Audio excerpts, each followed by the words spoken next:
Olá, boa tarde a todos, todas e todos, sejam muito bem-vindos.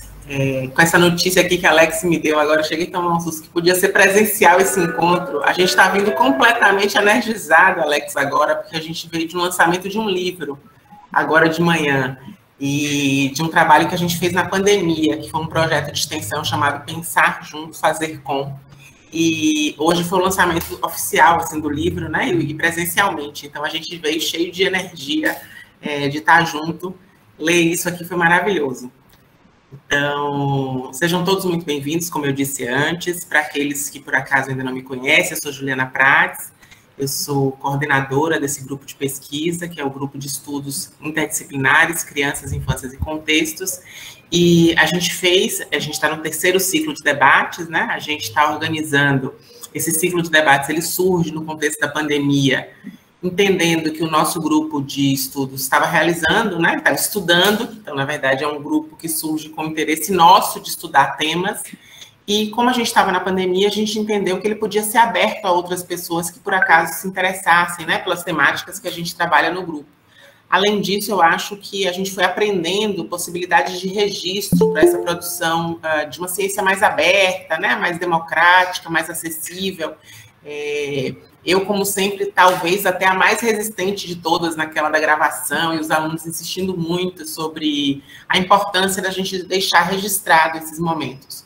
Eu acho que... Eu aprendi com o Jean, disse que não tinha dinheiro nunca para ir para os congressos e que ficava muito feliz quando tinha uma mesa gravada, quando tinha uma atividade que era reproduzida, né?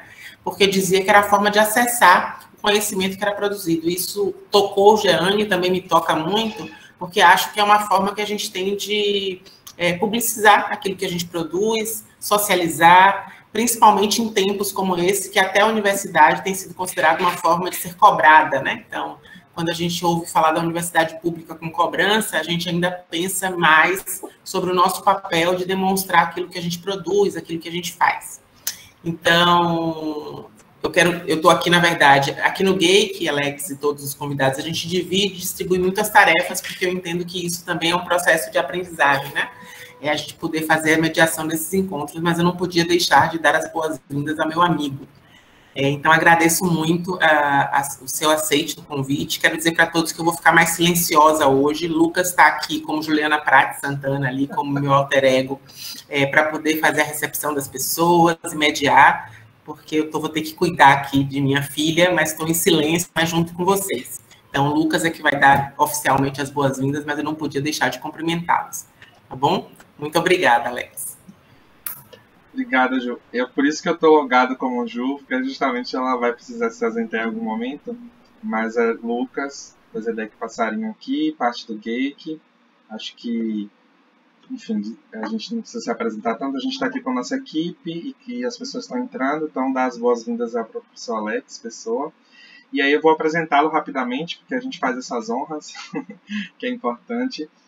O professor Alex, ele é psicólogo. Vou só ler aqui que eu estou com várias telas abertas. Ele é psicólogo pela UNOeste, licenciado em Educação Física, mestre e doutor em Educação, né, pela Unesp. É vinculado ao Departamento de Psicologia e do Programa de Pós-Graduação em Psicologia da Universidade Federal de São Carlos. É pesquisador atuante no Laboratório de Análise e Prevenção da Violência. Também coordena um curso de especialização em atendimento psicossocial a vítimas de violência e desenvolve projetos de pesquisa e intervenção na área de proteção à criança e ao adolescente. Seus temas de interesse, né, de pesquisa são processos de resiliência, desenvolvimento psicológico em situações adversas, fatores de risco e fatores de proteção, violência contra as crianças e adolescentes em conflito com a lei. Como a Juliana falou, esse é o nosso terceiro encontro, né, desse ciclo de debates. E hoje a gente vai conversar, né, dialogar, abrir esse campo reflexivo sobre adolescências em situação de risco e vulnerabilidade social, fatores de risco e fatores de proteção. Então, sem mais delongas, boas-vindas, professor. E aí, por favor, nos conduza nesse caminho aí reflexivo. Estou pensando na música. Boa tarde, Juliana, Lucas e as demais pessoas que estão aqui na sala. Poxa, que alegria, que satisfação poder estar com vocês. Eu tenho me aproximado mais recentemente de algumas atividades do grupo e tem me encantado muito o movimento que o GAIC, falei corretamente? Que o GAIC tem realizado no sentido de uma produção de conhecimento que é bem contextualizada, crítica, comprometida eticamente. Então, assim, quando foi feito esse convite, eu não pensei duas vezes, não titubeei, aceitei de prontidão, assim. Apesar de estar no período de férias, viu, Ju?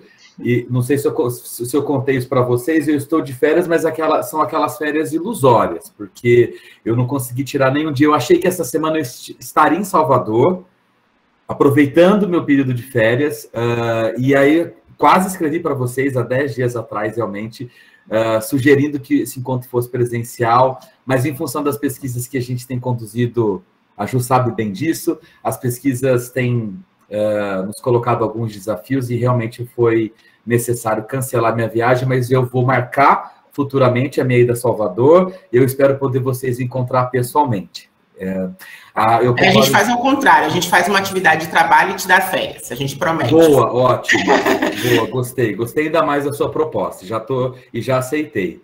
Eu concordo com a professora Juliana, a pandemia nos trouxe muitos desafios, adversidades, impactou diretamente as nossas vidas, mas nós também aprendemos algumas coisas, algumas possibilidades. Eu também sou da turma que tem uma certa dificuldade em fazer essas atividades gravadas, eu gosto das pessoas, eu gosto de estar junto, olhar nos olhos, eu acho que, de fato, é insubstituível a presença humana, mas realmente não dá para desconsiderar algumas possibilidades. Então, estar com vocês agora, né,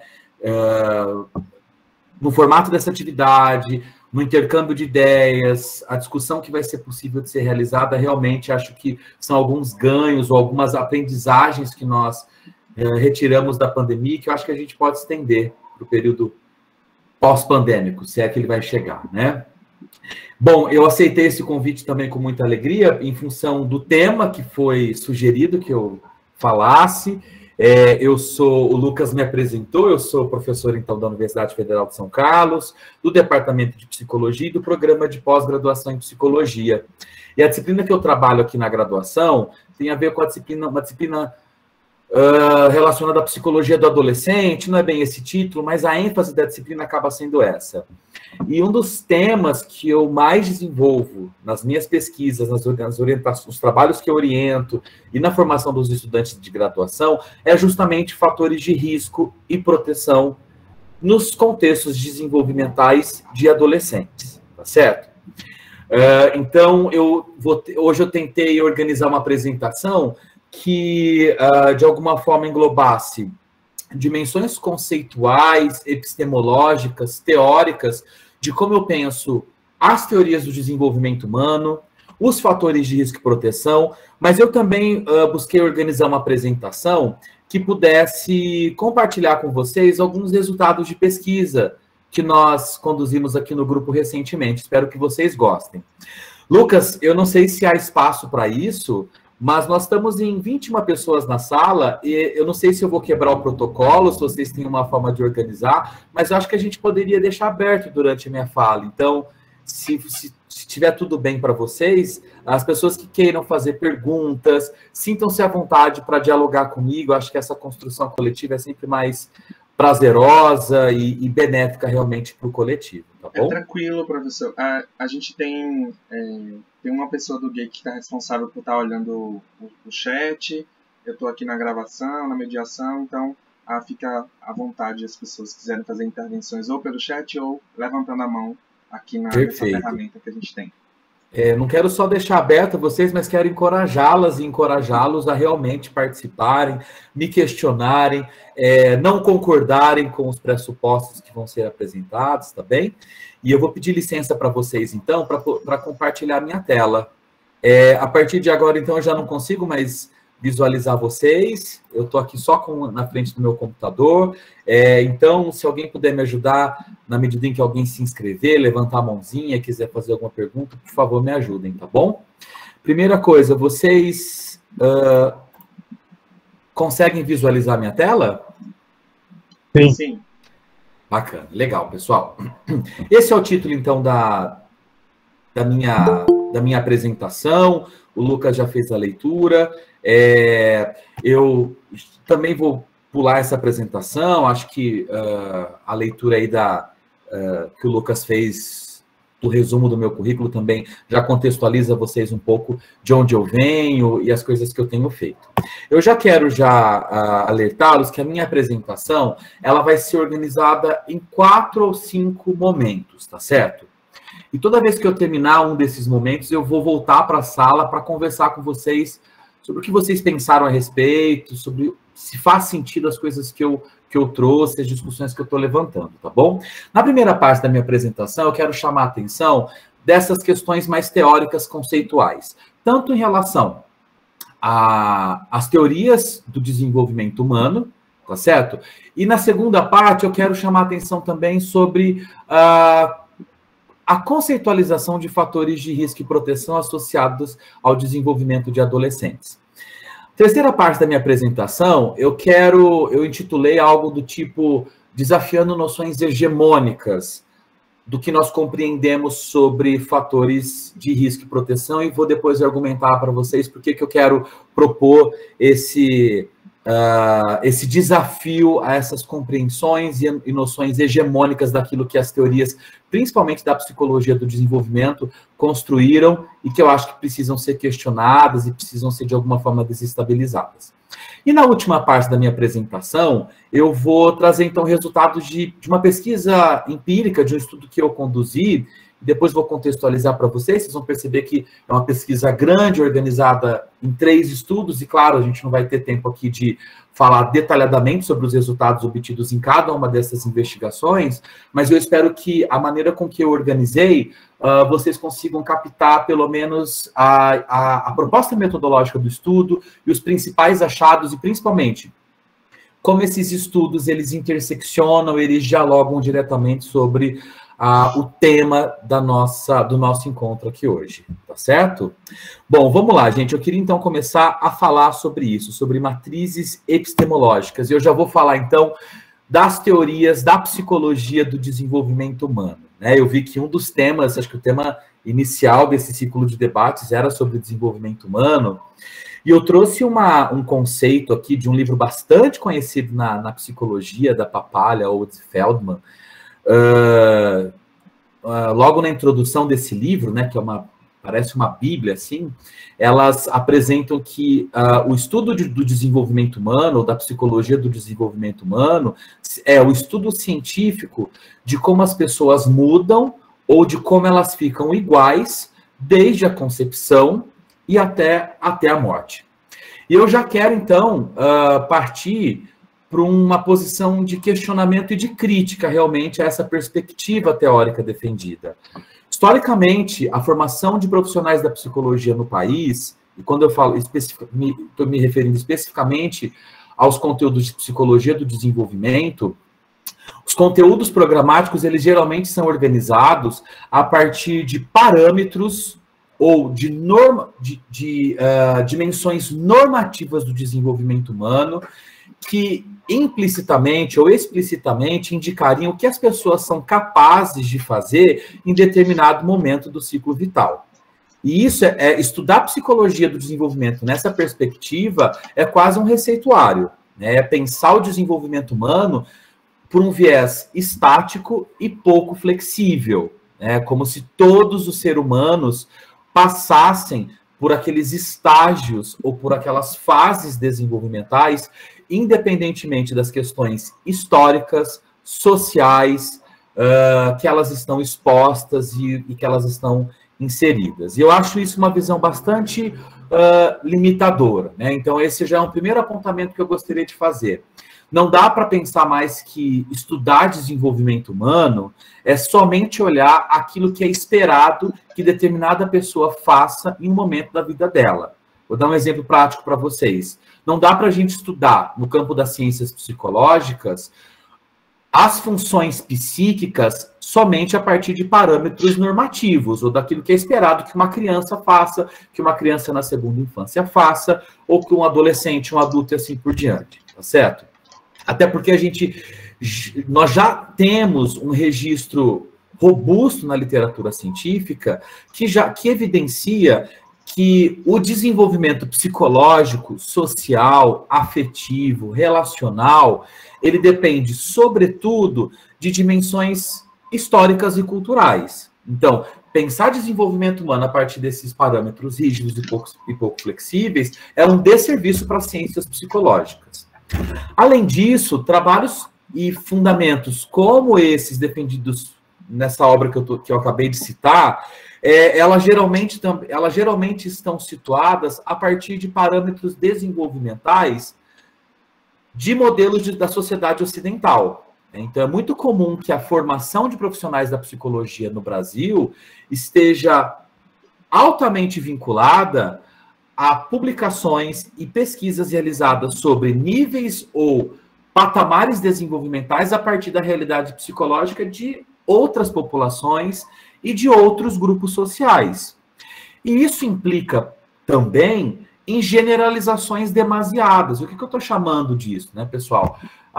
É como se nós olhássemos dentro desse campo pouco flexível que eu estou nomeando, como o desenvolvimento humano ocorresse da mesma forma para todas as pessoas. E, nesse sentido, a psicologia do desenvolvimento acaba também recorrendo a esse equívoco, de propor esses modelos generalizantes, como se as trajetórias desenvolvimentais elas fossem similares para todas as crianças, para todos os adolescentes e jovens, independentemente dos marcadores sociais, independentemente das questões históricas. E, sem dúvida, um outro aspecto que eu gostaria de chamar a atenção é sobre as limitações dos modelos investigativos que as ciências psicológicas geralmente adotam. As estratégias investigativas que nós recorremos, elas muitas vezes são pautadas em modelos eurocentrados ou norte-americanos, né? E esses modelos investigativos, eles são pouco sensíveis ou pouco retratam a realidade e as dinâmicas psicológicas e sociais, por exemplo, dos povos latino-americanos. E é por isso que eu tenho também indicado muito frequentemente que estudantes de psicologia ou estudantes que estão na pós-graduação recorram aos teóricos da chamada psicologia social comunitária, né? Porque são teóricos que eles não dizem assumidamente que falam sobre desenvolvimento humano, mas aquilo que eles trazem, né, Martim Baró, Maritza Monteiro, os pressupostos contidos nessa produção filosófica, epistêmica, nos ajudam a desestabilizar, a questionar esses modelos de ciência e mais particularmente da ciência e da psicologia do desenvolvimento, que estão fundamentadas nesses parâmetros ocidentais, desses modelos demasiadamente generalistas e que foram produzidos em determinadas culturas e, portanto, são carregadas de limitações nos próprios modelos investigativos quando replicados em outras realidades. Tá certo? Bom, tendo feito essa crítica, eu acho que é importante também nós nos situarmos sobre essa mesma compreensão do que é ser adolescente e jovem, né? Assim como nós não podemos buscar modelos generalistas para explicar o desenvolvimento humano e os aspectos psicológicos associados a ele, não dá para pensar que existe uma adolescência universal. Existem inúmeras formas de adolescer e existem inúmeras formas de vivenciar características psicológicas e sociais da adolescência, né? Eu gosto muito também das pesquisadoras e pesquisadores da psicologia histórico-cultural. Então, como vocês podem perceber, eu tenho trabalhado muito num campo teórico de uma ciência psicológica pautada no materialismo histórico-dialético, porque eu entendo a adolescência como uma construção social, e, na verdade, ela é uma construção histórica muito recente da humanidade, que surgiu em decorrência de necessidades do próprio capital, né? Então, não vai dar para a gente conversar detalhadamente sobre essas questões hoje aqui no nosso encontro, embora seria um prazer estar com vocês para a gente conversar sobre as dimensões históricas e sociais que produziram a noção que se tem hoje do que é adolescência, e adolescência, nesses termos que eu estou falando, é no sentido também de pensar uma adolescência padrão. É no sentido de pensar essa adolescência que é o aborrecente, como se todos os adolescentes naturalmente, instintivamente, biologicamente, passassem por grandes crises e por grandes complicações, tá certo? Então, acho que é importante a gente situar isso. Eu também percebi que um dos temas que vocês propuseram para discutir nesse ciclo de debates tem a ver com as interseccionalidades. E eu concordo plenamente com isso, né? Então, pensar o desenvolvimento humano, pensar fator de risco e proteção associado à adolescência, não dá para se desvincular dos marcadores sociais que fazem parte da trajetória de vida dos adolescentes. Então, as questões de gênero, as questões étnico-raciais, as questões de classe, as questões, enfim, né? São inúmeras questões que vão, então, nos apontar como existem determinadas formas de ser adolescente. E nesse sentido, há uma pluralidade no processo de adolescer. Então, eu não quero de forma alguma que o que eu vou apresentar para vocês hoje aqui possa parecer como algo replicável ou como algo que se aplica genuinamente, inteiramente, a qualquer grupo de adolescentes.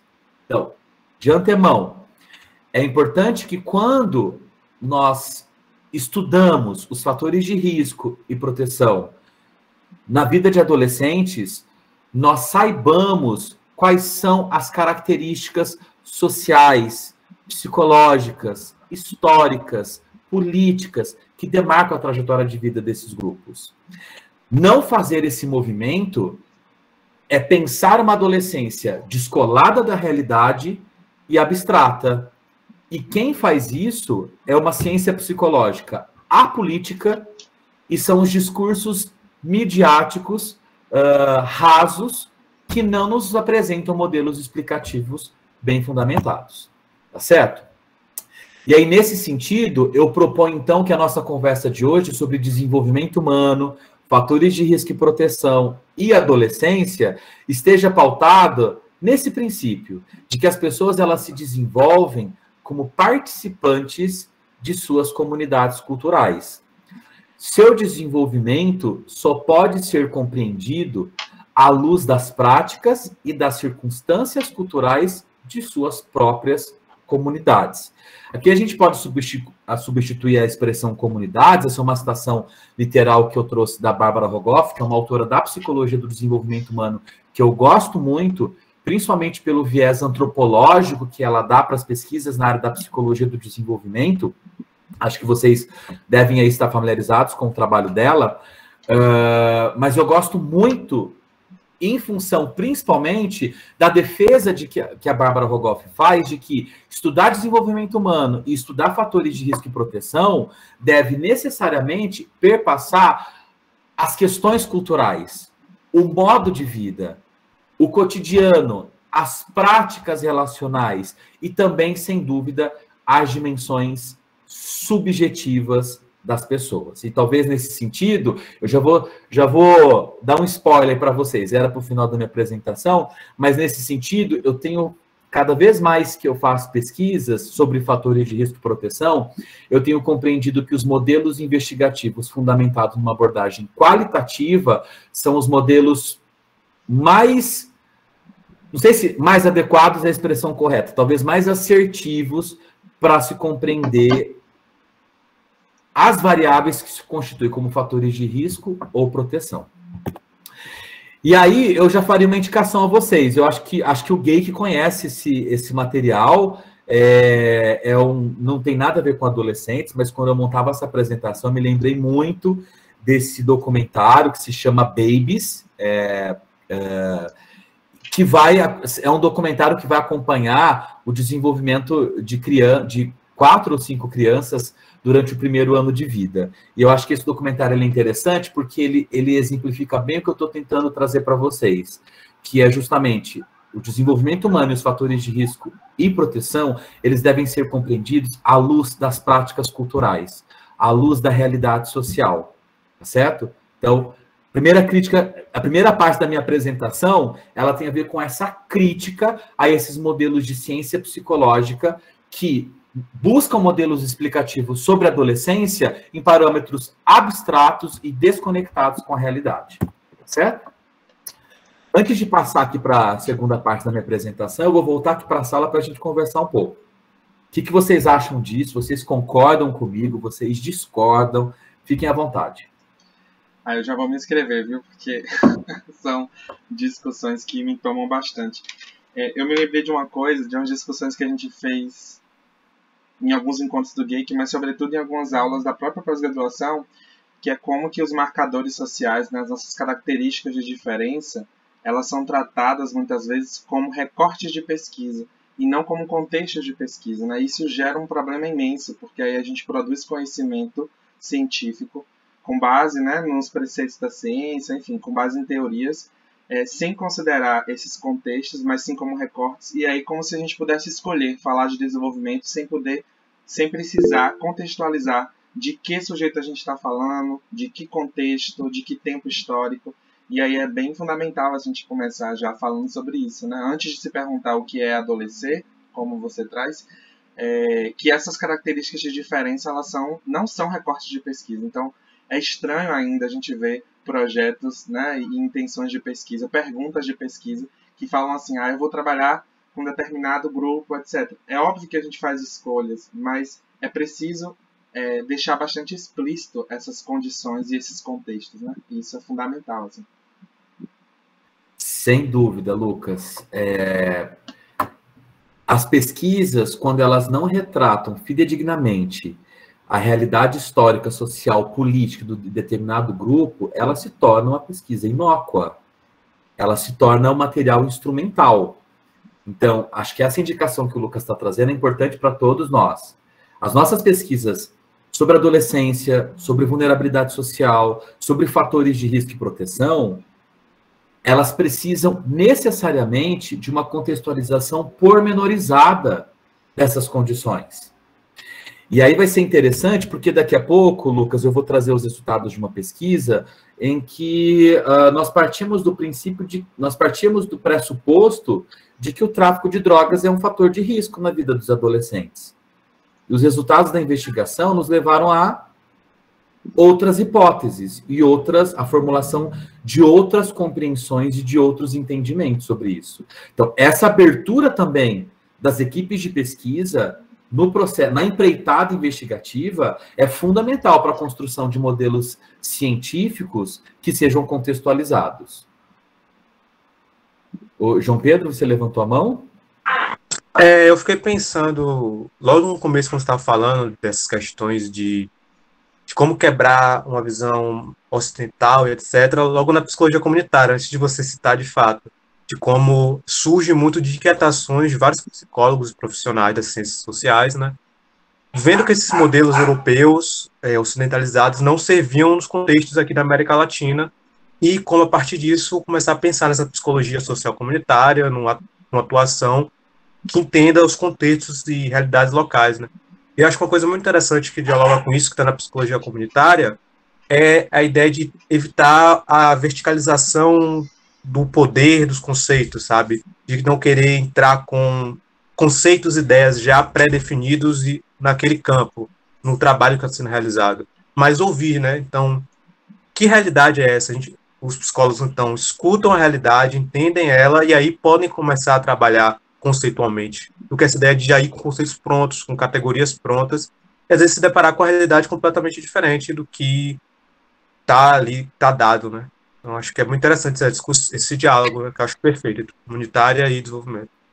Tá certo, João Pedro, concordo com você. E nesse sentido, João Pedro, os estudos qualitativos, eles nos informam muito, porque necessariamente a nossa postura enquanto cientistas é justamente buscar as percepções, as expressões da subjetividade, a forma como as pessoas sentem, vivenciam a sua própria realidade social. E, sem dúvida, aí a gente vai entrando em campos mais específicos da psicologia, que é a produção do sofrimento psíquico, que é, aí eu vou falar mais de categorias marxistas, né? Alienação, né? Que é tão trabalhado, por exemplo, pelos teóricos e pesquisadoras do campo da psicologia social comunitária, né? Maria Rocha... Maíra, desculpa. Boa tarde, tudo bem? É normal, viu, Alex? Todo mundo troca meu nome. Não, eu só queria complementar até um pouco a fala aí do João, né? Acho que ele pegou um pouquinho assim do que eu queria dizer. E eu estou na minha segunda graduação, estou estudando psicologia agora. Eu sou engenheira, 20 anos trabalhando com engenharia. Saio um pouquinho da cabecinha cartesiana, né? E venho cá para a psicologia, mas esse ponto que você trouxe é extremamente importante, porque esse é um dos meus incômodos, dos meus desconfortos dentro do curso de psicologia, esse receituário que a gente traz, principalmente nessas disciplinas de desenvolvimento humano, sabe? E, inclusive, assim, a única referência que a gente tem estudado dentro da academia é Papalha. E, nossa, quando eu comecei a ler Papalha, isso já me causava um desconforto muito grande, sabe? O quanto é importante, eu queria ressaltar assim, o quanto é importante a gente trazer essa outra visão assim para dentro da academia mesmo, sabe? Para o curso. Eu acho que tudo bem, seguir aquela coisa conservadora, vai lá, mas você tem que trazer esse outro ponto de vista. E isso eu sinto muita falta, sabe? Muita falta mesmo. E só para concluir, eu queria te pedir aí, eu não sei se no final você vai trazer essas referências para a gente. Vai dar essas indicações, porque eu já quero comprar aí o livro que você indicou, exatamente para mudar um pouco, né, essa vertente, essa visão, e ampliar mais, tá? Então, obrigada por ter introduzido dessa forma. Tá certo, Maíra, com certeza. Eu vou passar depois os slides para vocês também, para o grupo compartilhar, tá bom? Mas, assim, só pela tua fala, já te indico fortemente o livro da Bárbara Rogoff, que é A Natureza Cultural do Desenvolvimento Humano.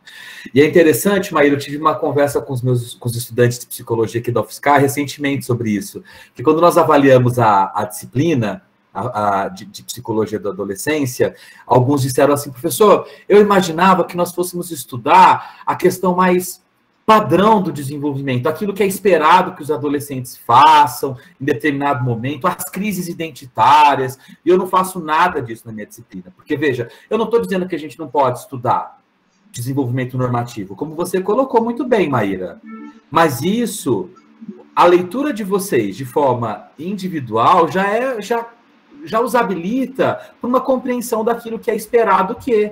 Agora, quando a gente traz para um campo do desenvolvimento humano em situação de risco social e pessoal, foge completamente a regra.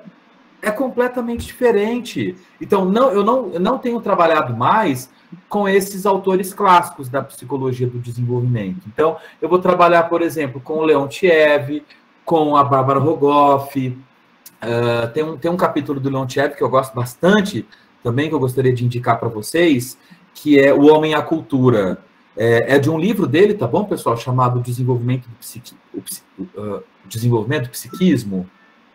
Agora me fui. Depois eu checo essa informação, tá bem? Mas tem um capítulo dentro dessa obra que se chama O Homem e a Cultura, que eu acho ele fundamental para já começar também a desestabilizar um pouco essas noções hegemônicas que nós temos sobre desenvolvimento psicológico, sobre aquilo que é esperado que ocorra, porque a psicologia, ela é uma ciência que ela foi sendo consolidada muito em cima desses parâmetros normativos e na atribuição daquilo que é considerado normal ou patológico e desviante.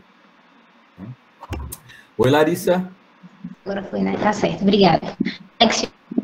Eu fazer uma mobilidade acadêmica para pegar essa disciplina com você, mas pensando, né, nesse contexto, eu fiquei pensando como é importante, né, a gente pensar essa multiplicidade que é a adolescência, que é o desenvolvimento de vários contextos, principalmente quando a gente pensa quais são os fatores de risco, porque há adolescentes que eles são socialmente vistos como risco, né, como risco social, digamos assim, né, então até quando a gente pensa nesses movimentos, né, que teve alguns anos já, né, dos rolezinhos e tal, que eles não eram bem-vindos, né, em alguns espaços públicos da cidade, quanto também a gente pensa, né, em um grande grupo que tem de jovens que são marginalizados, né, e se retroalimenta na ideia de, tipo, de criar programas sociais que deem contas e que falem de emprego, não pensando, né, no papel do emprego e da funcionalidade disso na vida da pessoa, da inserção profissional, o que seja, mas pela lógica de falar, né, a cabeça vazia, oficina do diabo, a gente precisa fazer isso porque senão esses jovens vão entrar no mundo do crime, e essas coisas que vão permeando, né, e como é importante a gente pensar essa multiplicidade,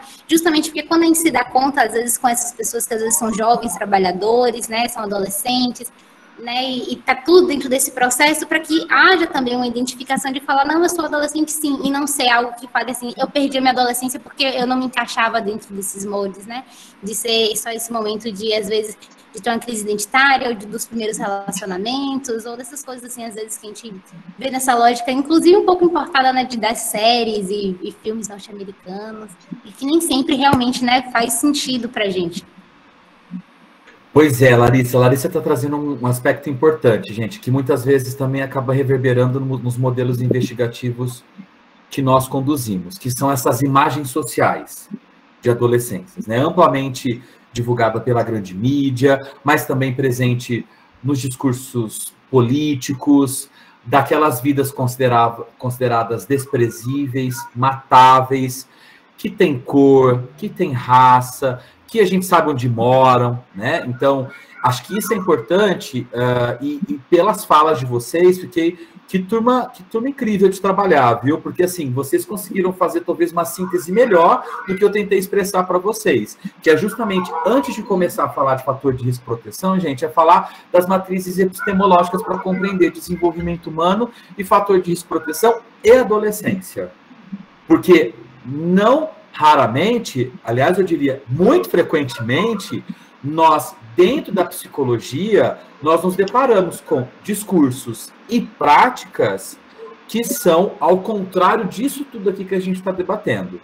Então, são modelos teóricos que padronizam a adolescência, padronizam modos de vida, e ditam arbitrariamente aquilo que é considerado normal e patológico. E já vou então aproveitar para entrar na segunda parte da minha fala, gente, que tem a ver com isso, fatores de risco e proteção, que foi o que vocês me convidaram realmente para eu falar aqui, né? E acho que a gente precisa continuar esse movimento de crítica e de autocrítica às ciências psicológicas. Porque se vocês lerem livros da década de 80, década de 90, da psicologia do desenvolvimento, vocês vão ficar espantadas e espantados com o que vocês vão encontrar. Então, por exemplo, não sei se vocês não devem ter lido sobre isso, mas vocês já ouviram a expressão síndrome da criança maltratada? Já ouviram essa expressão, esse conceito? Ou então, vou dar um mais fácil da gente compreender. Gente, muito claramente, os livros da psicologia do desenvolvimento humano historicamente pontuavam que, coitada da criança que tem pais que se divorciam. Então, o divórcio foi tratado durante muito tempo como um potente fator de risco na vida de crianças e adolescentes, dentro das teorias psicológicas. Então, essa relação de causa e efeito, ela é muito presente nos modelos teóricos que formularam a ciência psicológica atual. Certo? Hoje a gente já sabe, gente, tem inúmeras pesquisas feitas, inclusive no contexto nacional. Tem divórcio que é a salvação da saúde mental de criança e adolescente. Então, a partir desse exemplo do divórcio, eu queria convidar vocês para que a gente pudesse refletir um pouco sobre a conceitualização e a nossa forma de entender fatores de risco e proteção. Vocês estão visualizando a minha tela? Sim. Tá joia, obrigado. Então, vamos lá, gente. Então, primeiro, o desenvolvimento humano, independentemente do momento ou da etapa do ciclo vital, ele é influenciado pelos fatores de risco e pelos fatores de proteção. E, obviamente, por se tratar, então, de uma ciência, nós precisamos de um modelo operacional para conceituar, tanto uma coisa quanto outra. Eu vou começar, então, falando de um conceito de fator de risco, né? Eu não sei como vocês aí dentro do GAIC têm pensado esse conceito, mas eu sempre trabalho a partir dessa definição. Fator de risco, gente, é qualquer variável, é qualquer condição que, quando presente na trajetória desenvolvimental de um indivíduo, de uma família, de uma pessoa ou de um grupo, aumenta a probabilidade de um desfecho negativo. E esse desfecho, ele pode ser em diferentes níveis também. Ele pode ser um desfecho subjetivo, relacional, social, enfim. Certo? Então, fator de risco é qualquer coisa, gente. É qualquer situação que, quando presente na história de vida de uma pessoa, interfere negativamente na sua própria vida. Agora, os fatores de risco, eles podem ser pensados a partir de uma dimensão mais subjetiva ou de uma dimensão mais concreta, mais material. Vou dar alguns exemplos para vocês. Baixa autoestima. Baixa autoestima pode ser considerado um fator de risco? Sim, pode ser. E isso tem mais a ver com uma condição interna do indivíduo, com uma característica subjetiva. Então, trata-se de um fator de risco numa dimensão subjetiva. Muito embora a gente pode conversar em outro momento, tá, gente? As expressões individuais e subjetivas, elas são reflexos das situações cotidianas vivenciadas dialeticamente pelos sujeitos, pelos indivíduos, tá? Mas essa a gente pode conversar sobre isso em outro momento, certo? Agora, os fatores de risco, eles também podem ser a partir de dimensões mais materiais ou sociais.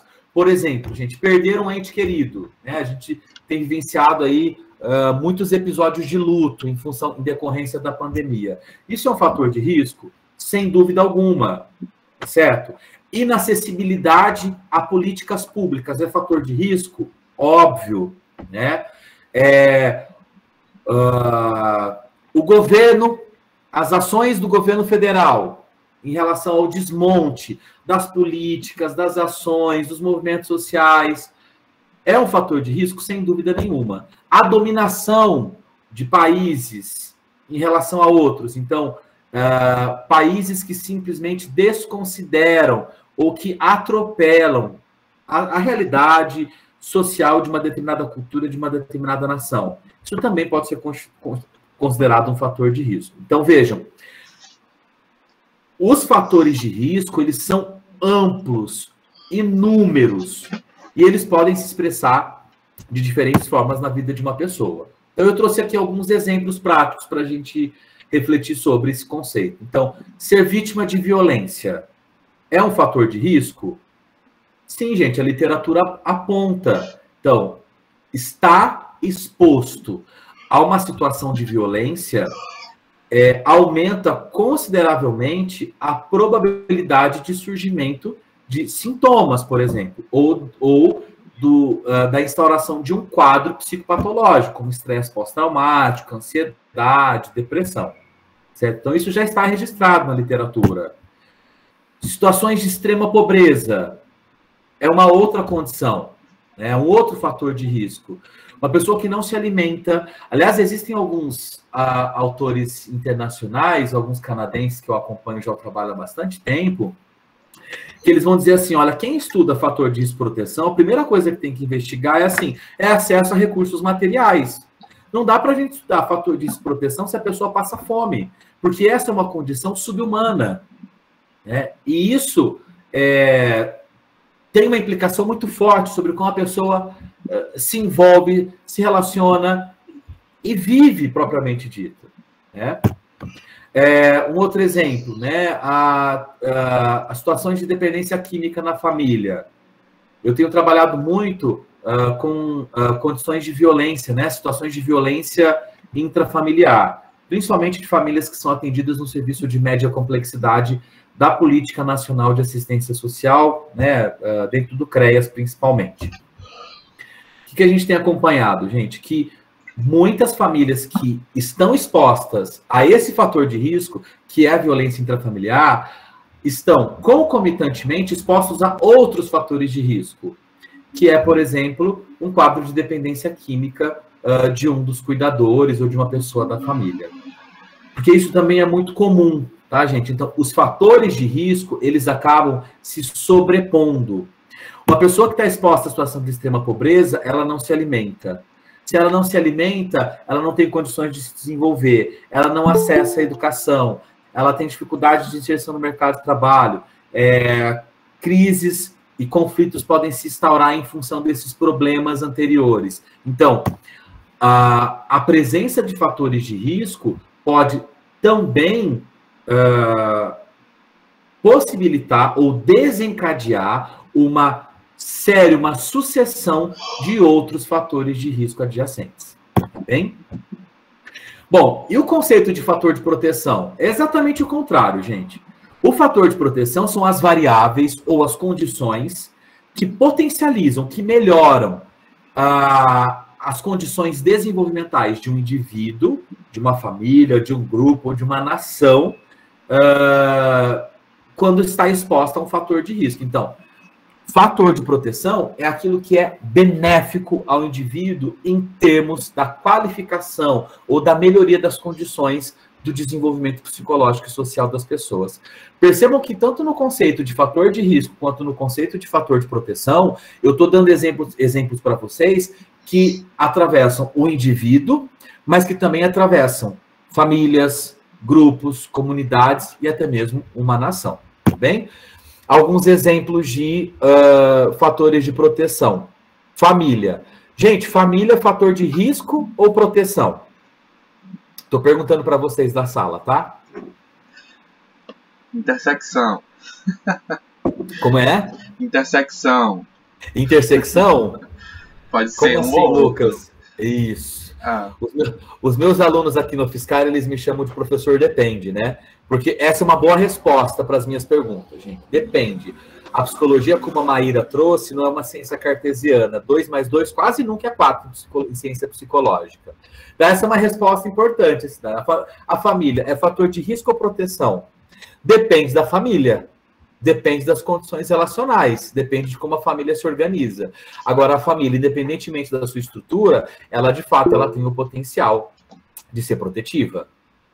Alguém levantou a mão? No chat o pessoal também falou, né, que pode ser os dois. Ah, bacana, legal. E uma coisa que eu fico pensando é que a depender da família, ela pode oferecer tanto proteção quanto risco, né? Exato. Exatamente. Pode ter violentos ali, mas também podem ter mecanismos que protejam. Então, isso. Quem que está falando? João Pedro. João Pedro, isso é uma questão fundamental para as nossas pesquisas. Porque vejam, gente, quando eu comecei a estudar fatores de risco e proteção na adolescência, havia uma tendência de classificar as coisas, de rotular as coisas, assim. Não sei se faz sentido para vocês. Eu tinha um movimento muito de olhar para o fenômeno e não considerar a sua complexidade e fazer uma atribuição taxativa. Então, essa família é protetiva. Essa família é um risco. E quanto mais pesquisas eu faço na temática de fatores de risco e proteção, mais eu tenho compreendido da necessidade de um olhar muito mais contextualizado sobre os fenômenos sociais e psicológicos que circundam determinada realidade. Gente, uma família, ela pode ser simultaneamente fator de risco e proteção. E olha o exemplo que eu vou dar para vocês. Olha que coisa doida, gente. Situações de abuso sexual. Muitos de vocês já devem ter trabalhado com casos. Tenho certeza que a professora Juliana já apresentou casos desse tipo para vocês, né? Gente, os abusadores sexuais, eles geralmente são pessoas em que crianças e adolescentes possuem vínculos afetivos e relacionais importantes, significativos. Então, as situações de abuso sexual, é óbvio, elas são fatores de risco, sem dúvida alguma. Mas a gente não pode esquecer que a criança ou adolescente que é vítima de abuso sexual, ela também possui vínculos afetivos com essa pessoa, e esses vínculos, de alguma forma, eles podem se constituir como protetivos. Por mais difícil e complexo que essa relação possa ser, nós precisamos estar atentos nos nossos modelos investigativos para não cair em explicações reducionistas e cartesianas sobre o que é risco e proteção. As pessoas elas podem acessar serviços, programas, ter condições dentro da sua família que são, simultaneamente, fatores de risco e fatores de proteção. O que nós precisamos é empregar estratégias que sejam sensíveis e potentes o suficiente, de modo que essas dinâmicas complexas sejam reveladas. Fiquei pensando, Alex, nessa questão de olhar as coisas de um viés 880, né, bem dualista, bem descritivo, assim, né, com a nossa ansiedade, às vezes, de querer rotular as coisas para, talvez, simplificar a complexidade que é insimplificável, digamos. Fiquei pensando assim, está exposto a um fator, né, a violência, como você trouxe, a um fator de risco. E a violência pode ser um fator de risco, mas ela encerra destinos, né? Porque assim, o que a gente percebe às vezes, você deu o exemplo da violência sexual, assim. Às vezes a gente vai trabalhar com violência sexual, quase que olhando para o sujeito que foi, né, vitimado pela violência sexual, como se não fosse mais possível uma outra coisa, inclusive com aquela visão da infância que perdeu uma inocência, que tipo assim, que é um trauma irrecuperável. E aí isso diz muito quando a gente pensa assim, pensar fatores de risco e proteção contextualizados e pensando nessas relações simultâneas, o como que a gente pode amplificar fatores de proteção, né? Mas também encarar os fatores de risco não como cristalizações, né? Ou seja, como coisas que precisam ser perenes, né? Ou seja, numa trajetória desenvolvimental, um acontecimento ele vai ter reverberações, né, significativas, mas outros eventos também, né? Então, outras coisas também. Então, é um pouco dessa balança, assim, porque às vezes eu percebo que a gente vai trabalhar com essas questões sensíveis, como abuso sexual, uso de substância, violência doméstica, e aí a gente vai muito com essas visões, assim, um pouco como se aquelas experiências encerrassem ali uma história de possibilidade de transformação do sujeito na vida dele e transformação social também, né? Que são essas receitas também, quando a gente diz, né? E cristaliza as pessoas, né? É uma criança abusada, é uma mulher violentada, é uma família desestruturada, é isso, é aquilo. Então, assim, a gente vai inventando adjetivos que, na verdade, são fechamentos de sentido, né? Clausuras, né? E aí isso perder a oportunidade de promover desenvolvimento, né, saudável, por exemplo. Lucas, isso tem tudo a ver com o que a gente está falando, e eu concordo com você. São discursos muito impregnados na produção do conhecimento, fatalistas e deterministas. Coitada da criança que foi vítima de abuso sexual.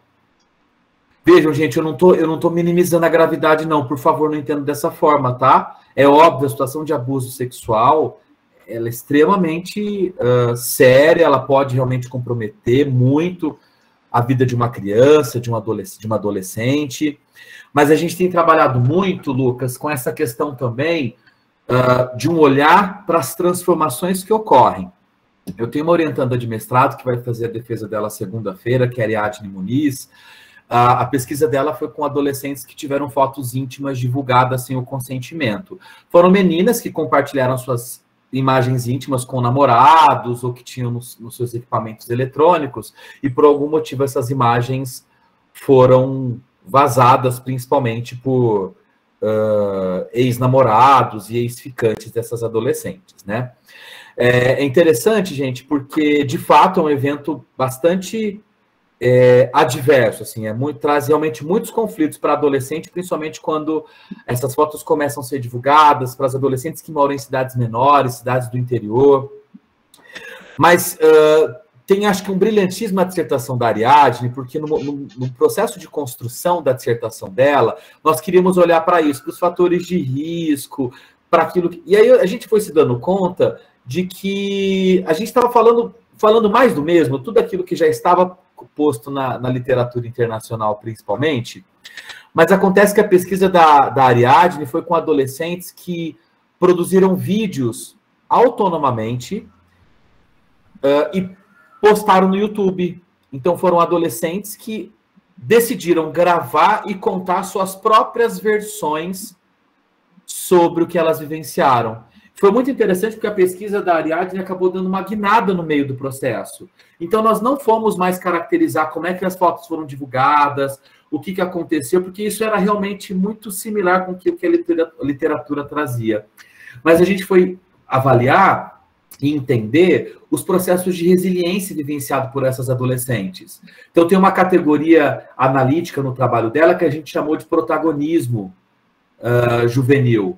Porque essas meninas, elas gravaram os vídeos porque elas não queriam que outras adolescentes passassem pelas mesmas experiências que elas. E a gente entende que isso é uma dimensão transformadora da vida delas. Elas dizem que elas se fortaleceram e por isso que elas conseguem hoje falar das experiências que foram difíceis, foram realmente bastante conturbadas, mas que elas não querem que outras pessoas passem por isso. E isso tem muito a ver com essa capacidade das adolescentes de superar os eventos adversos. Agora, gente, é importante. A capacidade de superação dos efeitos adversos, que vocês podem substituir efeitos adversos por fatores de risco, não se dá espontaneamente. Sabe essa analogia que o Lucas fez de uma balança? É mais ou menos isso mesmo, gente. As pessoas, elas conseguem adquirir recursos sociais e psicológicos para a superação das adversidades, mas isso não está relacionado com características inatas, hereditárias ou biológicas. Os fatores de proteção têm um papel fundamental nessa possibilidade de superação das adversidades e dos fatores de risco. Eu vou falar mais daqui a pouco sobre isso, tá bom, pessoal? Acho que vai ficar mais claro para vocês. Eu acho que a Virgínia levantou a mão. Boa tarde, Alex. Então, o que eu quero falar é o seguinte, eu não vejo você minimizando. Eu sou uma pessoa que tem uma larga experiência clínica, né? Clínica psicológica, eu sou psicóloga, psicopedagoga, psicanalista também. Já ensinei várias disciplinas, inclusive psicologia social, relações humanas, essas coisas, né? Então, nessa minha caminhada profissional, várias situações vieram até a mim. E eu penso que é preciso ter cuidado com o termo abuso sexual. Nem sempre é um abuso. Às vezes, até eu já vi situações da própria adolescente provocar um membro da família, né? Um tio, para um intercurso sexual e depois denunciou e virou um escândalo na família. Então, são muitas situações, e existem situações, inclusive, que aconteceu algum contato, né, íntimo, mais íntimo, e que isso não significou, não foi um trauma, até uma situação terrível, né? Às vezes a situação se torna terrível pelo olhar do entorno, das pessoas que estão ao redor daquela pré-adolescente, que, né, estou pensando mais que são as pessoas mais buscadas, são pré-adolescentes e adolescentes, né? 9, até 14, 13 anos, por aí. Então, tudo é muito relativo. Então, isso que você traz de olhar as coisas de per si, como acontecem, sem ter uma visão preconcebida, né? Como eu digo, às vezes, de um enrijecimento, de uma mentalidade sociocultural enrijecida, engessada, né? Na medida em que nós, como profissionais, eu vejo que é preciso desenvolver isso, a forma do olhar, né? Fazer questão, e para isso é muito importante, eu penso que duas coisas, estudar esse contexto sócio-histórico e até esse contexto de desenvolvimento da psicologia, os olhares através do tempo, né? Que mudaram e precisam mudar, hoje tem outros olhares. E também ver como se taxa as coisas, para o profissional não superdimensionar, não, né, fazer daquilo um problema até para o próprio cliente, para a família. Viu? Mas é isso aí. Obrigada. Oi, Virgínia, eu que agradeço pela sua contribuição. Bom, Eu concordo com você de que o abuso sexual ele tem diferentes impactos na vida da vítima. E muitas vezes a forma com que a criança, o adolescente, a mulher, ela é tratada no seu contexto de vida acaba sendo muitas vezes mais prejudicial do que os próprios episódios de abuso sexual, né? Mas eu acho que é importante destacar também que quando a gente fala de crianças e adolescentes, independentemente da condição, é responsabilidade dos adultos garantir e assegurar que os episódios de abuso não aconteçam. Então, mesmo quando tem um caso, esses casos eles são raros, mas eu já atendi casos como esse também, em que a própria adolescente dizia, eu provoquei, eu que me insinuei, ou coisas do tipo. Mas é importante destacar que mesmo nessas situações, é função dos adultos que estão no entorno da adolescente promover o cuidado, né? E assegurar que o abuso não aconteça. Porque senão a gente vai partir para uma lógica de que da demonização da mulher, da demonização da adolescente e de olhar para os agressores sexuais como vítimas ou como pessoas que foram provocadas. Mas as mulheres também, às vezes, são agressoras dos adolescentes, dos garotos, viu? Eu já vi situações assim. Então, a questão não é de gênero, né? Estou falando, quando eu citei duas situações que me vêm à memória, não estou falando de gênero, né? São seres humanos. Certo. Diferentes em algum aspecto. Então, não é por aí. Ok? Só para... Não, obrigado, agradeço as contribuições. Mas existem, sim, episódios de mulheres que cometem abuso sexual, mas isso ocorre numa frequência muito menor do que ao contrário. Então, isso é, sim, no meu entendimento, uma questão de gênero e precisa ser tratado a partir do campo das interseccionalidades, viu? Mas a gente pode conversar sobre isso em outro momento, Virgínia também. Oi, Lucas. Queria comentar justamente isso, assim, né? A gente estava falando agora sobre essas contextualizações, né? Porque aí, ainda que aconteça, aí você vem e diz, contextualmente, em menor frequência. Então, faz com que a gente possa abrir análises e reflexões para que, se a maior frequência se relaciona com uma questão de gênero, que é uma questão importantíssima para a gente, ela é uma questão de gênero. Eu lembrei muito do exemplo da história que é, inclusive, colocado como uma condição da adolescência, esses enamoramentos, né? Ou seja, quantos de nós, quando a gente vai falar, né, com adultos sobre a adolescência, a gente poderia se perguntar assim, quantos de nós nos apaixonamos por outros adultos na nossa infância ou adolescência? Tanto por adultos que estavam ali nas nossas relações diretas, quanto por esses personagens, né, enfim, de filmes, de ídolos e etc. E é justamente o que você colocou, né? O enamoramento, né, ou seja, essa fantasia que pode ocorrer, ainda mais num mundo tão digitalizado, né, ou seja, em que adolescentes estão escrevendo fanfictions, né? Por exemplo, existe, inclusive, algumas pessoas que estudam isso, né? Adolescentes que estão escrevendo histórias românticas, eróticas, com um grau, né, de detalhamento enorme. Aí você pensa, não é possível, essa pessoa é perturbada. E, na verdade, a gente está falando também de acesso à informação. Mas uma coisa que para mim é fundamental nessa discussão, para a gente, né, pensar mesmo, é que não pode perder de vista isso que você disse, né? A responsabilidade é do adulto, né? Porque ainda eu, na condição, por exemplo, de um cuidador do gênero masculino, eu trabalho com crianças e adolescentes. Então, o tempo inteiro eu vou ter adolescentes que vão, né? Tipo assim,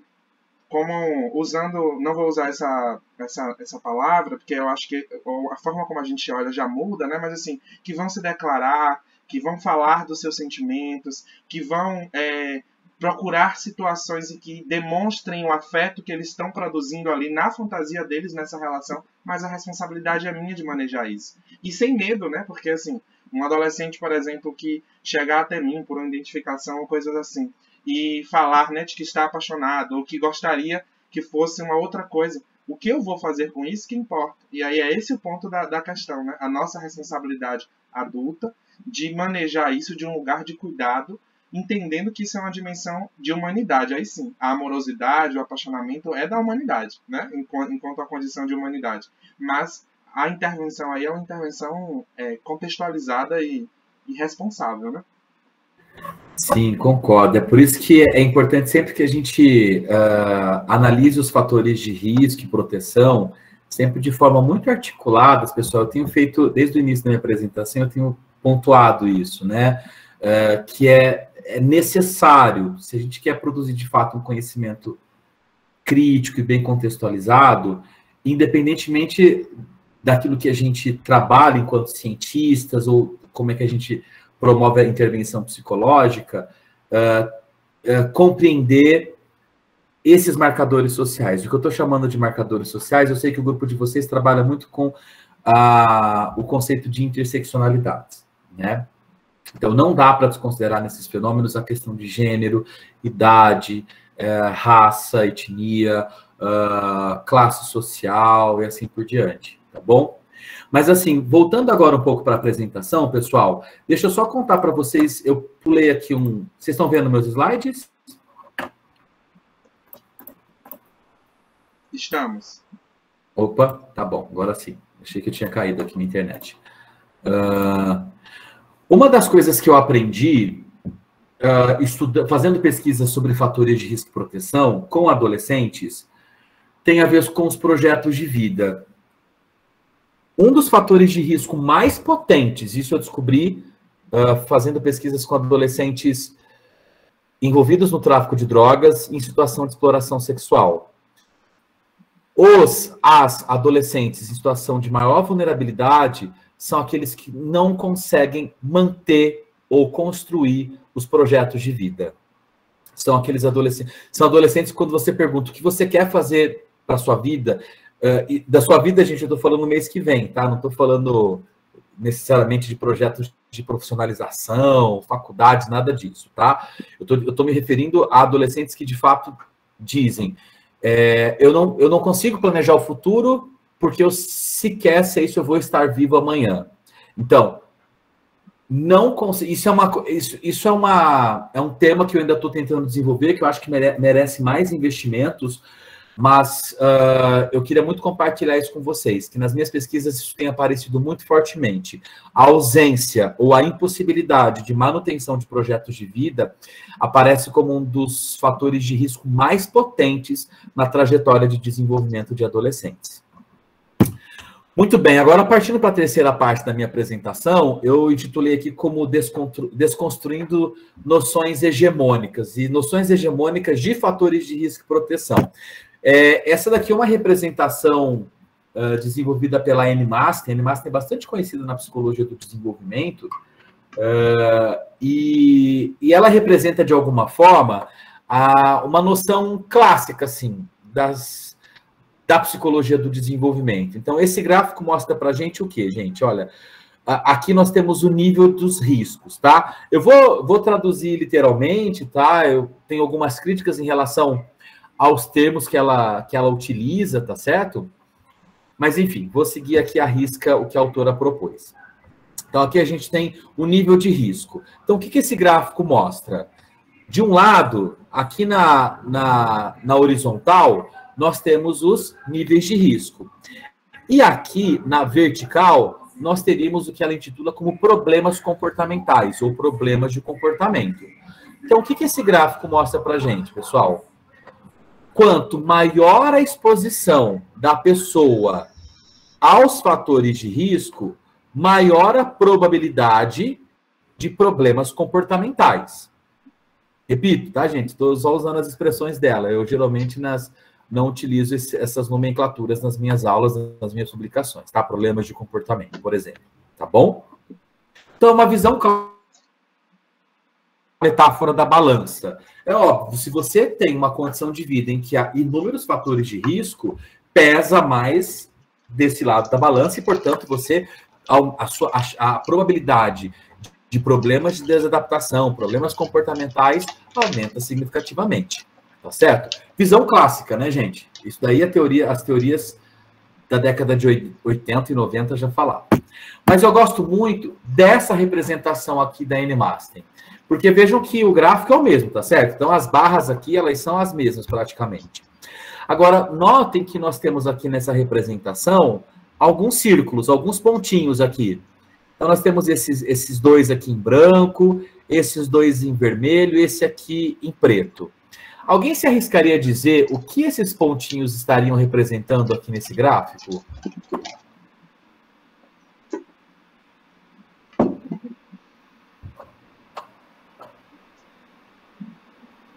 Alguém tem algum palpite?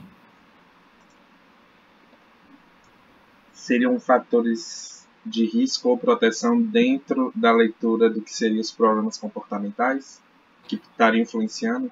Bom chute, mas não é isso, tá? Alguém pensou em outra coisa? Seriam os pontos fora da curva? Ou seja, começou a esquentar. Tá. Mas o que seriam esses pontos fora da curva aqui? Aquelas exceções, de repente. Alguém isso. Que tem está exposto a um fator de risco alto, porém, ele não desenvolve os problemas comportamentais esperados. É a Maíra que está falando? É. Maíra, então vamos lá. E se eu dissesse para você que esses pontinhos, eles representam indivíduos? Tá certo o que você falou, tá? Como é que você faria uma leitura, então, desse gráfico?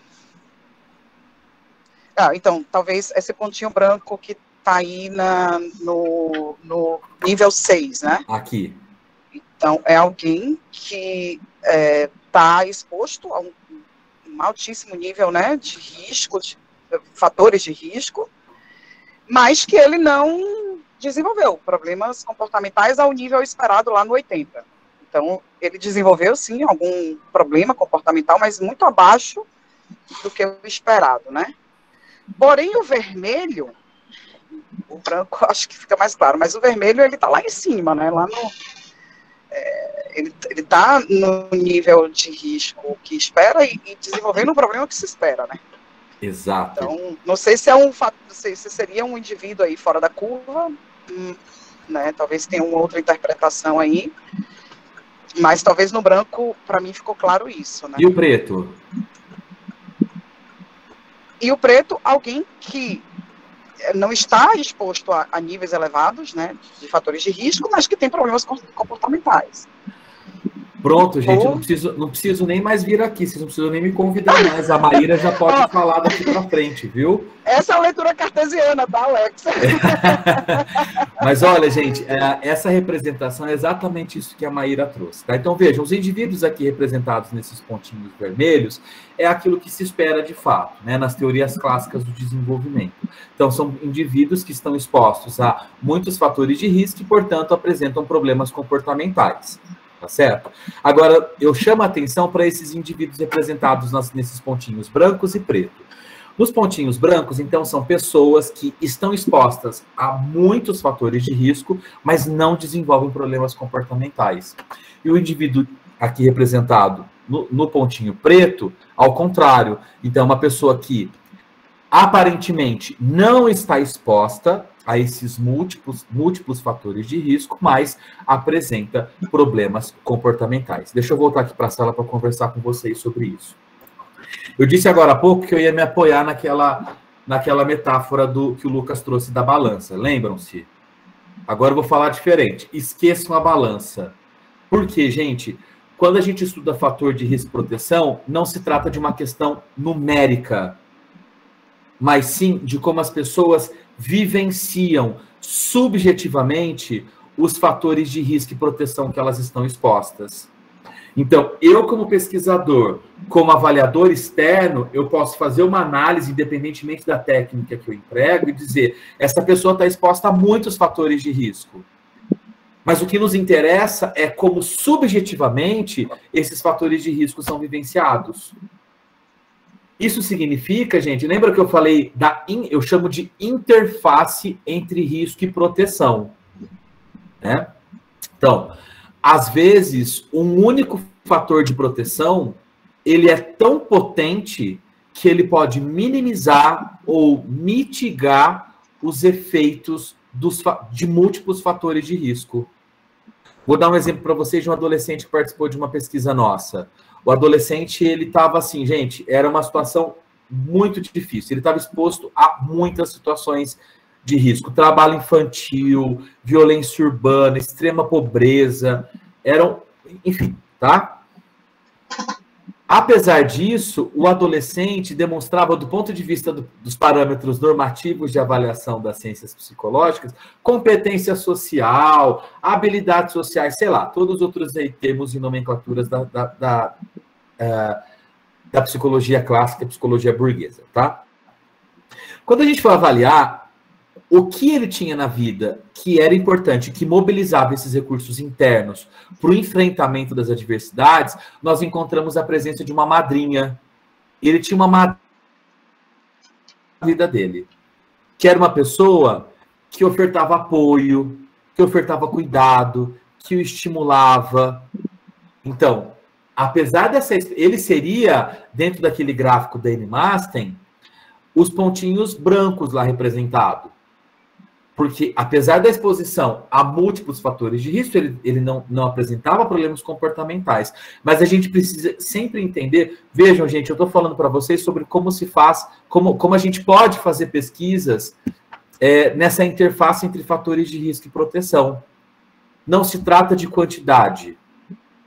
E se não se trata de quantidade, eu preciso necessariamente empregar técnicas que me deem subsídios para avaliar como as pessoas interpretam e vivenciam subjetivamente a própria realidade social.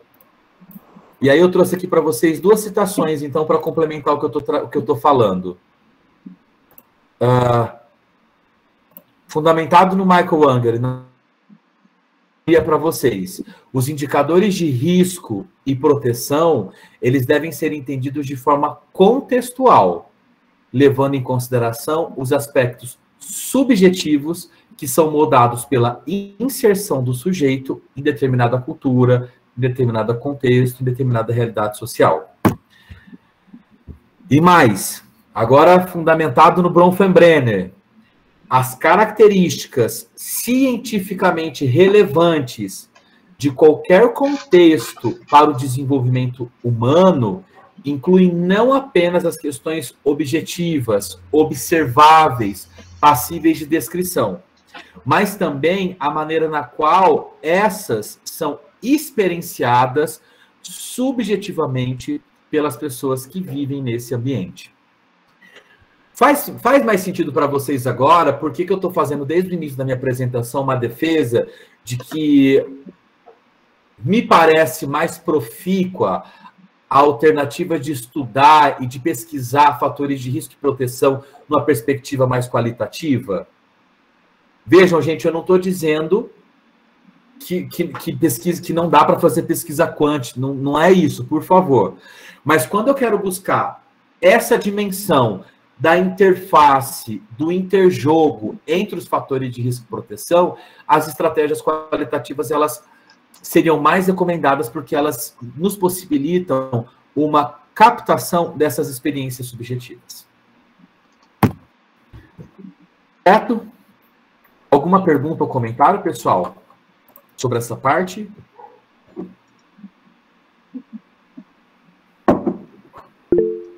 João Pedro.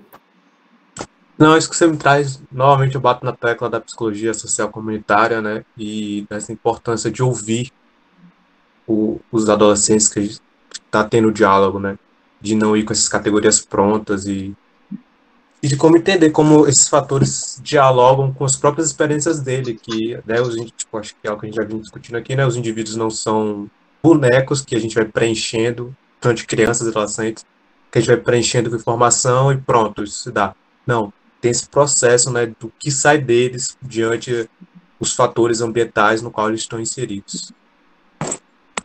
Verdade, João. E isso também altera-se substancialmente em função do tempo, que é uma outra dimensão que deve ser levada em consideração nas nossas pesquisas.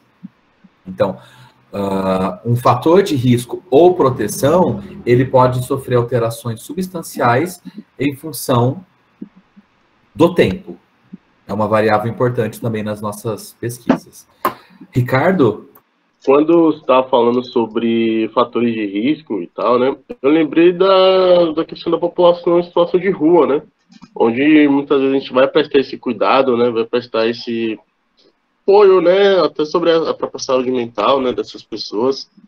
E a gente às vezes não sabe como tanto risco, né, que ele está correndo que a gente nem começar, né? É o risco da moradia, o risco da saúde, tem ali a questão da saúde biológica, da saúde mental, da própria violência, né, urbana, do próprio racismo, né, como se fala de indivíduos negros, né, se for mulher também já é um outro também fator, né, que é arriscado, né, para uma mulher em situação de rua. Então são assim N fatores assim, né, que a gente realmente não sabe, né, e é bem assim trágico, né, as pessoas assim nesse tipo de situação, né, em situação bem arriscada assim, né, de vida. Pois é, Ricardo, e aí é interessante porque o exemplo que você trouxe é muito bom, porque a população de rua a gente sabe que é uma das populações mais vulnerabilizadas. E você já trouxe bem, se é mulher, se é gay, se é travesti, então são esses marcadores que vão, parece que, tornando cada vez mais desafiadores o nosso olhar aí, pensando no ponto de vista mesmo da intervenção, né? Por onde a gente começa? É interessante porque uma das indicações que eu sempre faço nesses casos, Ricardo, é pensar aquilo que torna o indivíduo mais vulnerável naquele momento. Não dá para você achar que você vai conseguir promover intervenções que sejam capazes de lidar com todas as demandas. Mas quais são as condições contextuais, cotidianas e relacionais que têm tornado esses indivíduos mais vulneráveis no contexto de rua? Então, talvez trabalhar nesse exercício das avaliações mesmo, né? E numa perspectiva, inclusive, da redução de danos. Vou dar um outro exemplo. Famílias que a gente trabalha e atende no CREAS. E no CREAS a gente trabalha principalmente com a temática da violência, né? Então a gente está dizendo assim para a família, não pode bater, você não pode cometer violência psicológica. Tá, mas as pessoas que a gente está promovendo a intervenção apresentam concomitantemente um quadro de dependência de álcool, por exemplo. Se eu não lido com essa demanda, com esse quadro crônico, muito provavelmente essa intervenção que eu estou promovendo ela é inócua. Ela não vai ter efeito, porque eu preciso também lidar com outras demandas. Aí, nesse sentido, a gente precisa falar de políticas intersetoriais, de trabalho de articulação de rede, de intervenções em multiníveis, que é uma coisa que nós paramos de conversar. E com outros profissionais também, né? Desculpa, Ricardo. E com outros profissionais também, né? Principalmente assistência social, entre outros, né? Exato, equipes multiprofissionais. Só que nós vivenciamos um período, Ricardo, de muitos retrocessos nas políticas sociais, muito em função do desmonte imposto pelo governo federal, né? Então, eu não tenho dúvida que nós tivemos avanços importantes nas últimas 2 décadas. Mas agora nós estamos no momento em que a gente não está conseguindo discutir avanço, que a gente está só lutando para que haja uma manutenção, ou pelo menos que não ocorra o desmonte de algumas dessas políticas. Então, vejam, gente, de fato, quando vocês trazem esses exemplos de populações em situação de maior vulnerabilidade, são temas delicados, difíceis, que precisam de uma ampla reflexão sobre, como o Ricardo bem colocou, de uma intervenção que é num nível de atenção multiprofissional, né? Acho que não tem ninguém agora com a mão levantada, né? Pessoal, vocês aguentam um pouquinho a última parte da minha apresentação? Oi, Simone, obrigado. A Simone concorda comigo aqui. Ótimo, que bom, Simone. Vocês aguentam mais um pouquinho para a última parte da minha apresentação? Pode ser? Sim. Não estão muito cansados, não? Com certeza. Então vamos lá. Prometo que não vou passar das 4, tá, pessoal? Como a gente tinha combinado. Porque agora, na última parte da minha apresentação, eu quero trazer para vocês resultados de pesquisa, tá? Essa pesquisa que eu vou compartilhar com vocês, ela é decorrente da minha tese de doutorado. E eu achei, estava organizando aqui a minha apresentação, fazia tempo que eu não resgatava o material, e eu quis muito compartilhar com vocês um pouco desse estudo, porque eu acho que tem a ver com a nossa conversa de hoje, tá bom? Na minha tese de doutorado, que foi financiada pela Fundação de Amparo à Pesquisa do Estado de São Paulo, eu trabalhei na intersecção dessas três temáticas: a adolescência, a resiliência e o tráfico de drogas. Gente, é claro, eu não vou ter condições aqui de fazer uma apresentação muito detalhada, pormenorizada do estudo, tá bom? Então eu vou tentar apresentar uma síntese para vocês. O objetivo geral dessa tese foi identificar como que se davam, se de fato ocorriam processos de resiliência nos adolescentes que estavam envolvidos ou que estiveram envolvidos no tráfico de drogas, tá bem? Como vocês podem perceber, no estudo geral, participaram aqui, sei lá, não lembro exatamente o N, tá bom, pessoal? Mas quase 600 adolescentes, tá bom? Então, nós tínhamos adolescentes de escolas públicas, escolas regulares, adolescentes de um projeto social. E o que nos interessa mais aqui são essas duas populações. Adolescentes que eram atendidos no CREAS.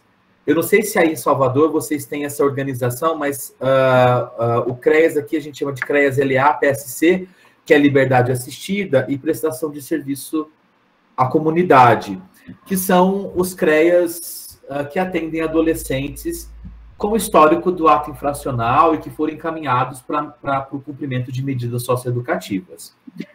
E eu tive também, na minha tese, 27 adolescentes que participaram e que eram da Fundação Casa. A Fundação Casa, aqui no estado de São Paulo, é onde os adolescentes cumprem medida socioeducativa de internação. No estudo participaram adolescentes que cumpriam medidas socioeducativas em meio aberto, portanto, 98 adolescentes do CREAS, mas também participaram 27 adolescentes que cumpriam medida socioeducativa em unidades de internação, portanto, em regime fechado. Tá bem? Essa minha pesquisa, ela foi organizada em 3 grandes estudos. Eu vou tentar apresentar para vocês. Eu fiz vários recortes para trazer aqui hoje para compartilhar com vocês, tá bom, pessoal? Mas eu quero que vocês compreendam os argumentos de cada estudo e de como cada um deles retroalimenta um ao outro, tá certo? Então, o estudo 1, que eu vou mostrar alguns resultados, nós tivemos o objetivo de avaliar os indicadores de proteção. Então, eu desenvolvi um instrumental e os adolescentes, eles vão dar alguns exemplos, vou mostrar um exemplo para vocês daqui a pouco. E os adolescentes, o objetivo desse instrumento era avaliar os fatores de proteção que todos esses adolescentes tinham em suas vidas, certo? Dispunham. No segundo estudo, eu utilizei esse instrumento aqui, que é o Child and Youth Resilience Measure, que é um instrumento de resiliência que eu tenho trabalhado já há alguns anos em algumas abordagens, já temos alguns estudos de validação e adaptação para a realidade brasileira. E aqui nesse estudo, claro, a gente queria avaliar os indicadores de resiliência dos diferentes grupos que participavam da nossa pesquisa.